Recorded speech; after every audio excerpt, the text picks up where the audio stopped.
এবারই মনে হয় প্রথম বাংলাদেশের ইতিহাসে কোনো সিনেমা শতভাগ পজিটিভ রেসপন্সের সঙ্গে দুর্দান্ত ওয়ার্ড অফ মাউন্ট নিয়ে এগিয়েছে এবং কন্টিনিউয়াসলি এগোচ্ছে।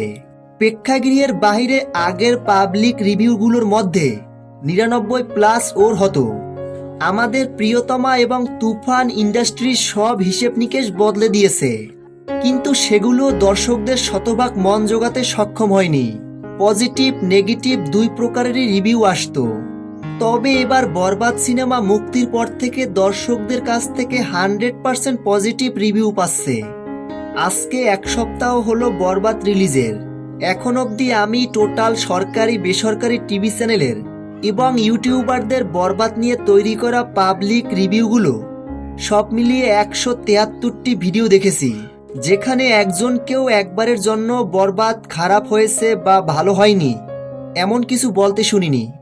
শুধুই সকলের মুখে প্রশংসা শুনেছি, আর প্রত্যেকের গুণকীর্তনের লাইন আপ ও নিখুঁত আর আলাদা।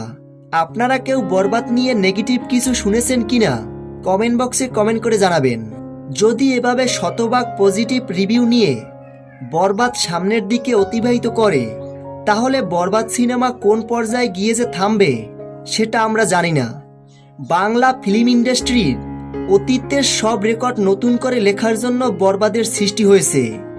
প্রিয় ভিউয়ার্স, আপনারা যারা বরবাদ সিনেমাটি দেখেছেন আপনারা তো জানেন। যারা এখনো বরবাদ সিনেমাটি দেখেননি, আপনাদের নিকটস্থ প্রেক্ষাগৃহে গিয়ে বরবাদ সিনেমাটি দেখুন।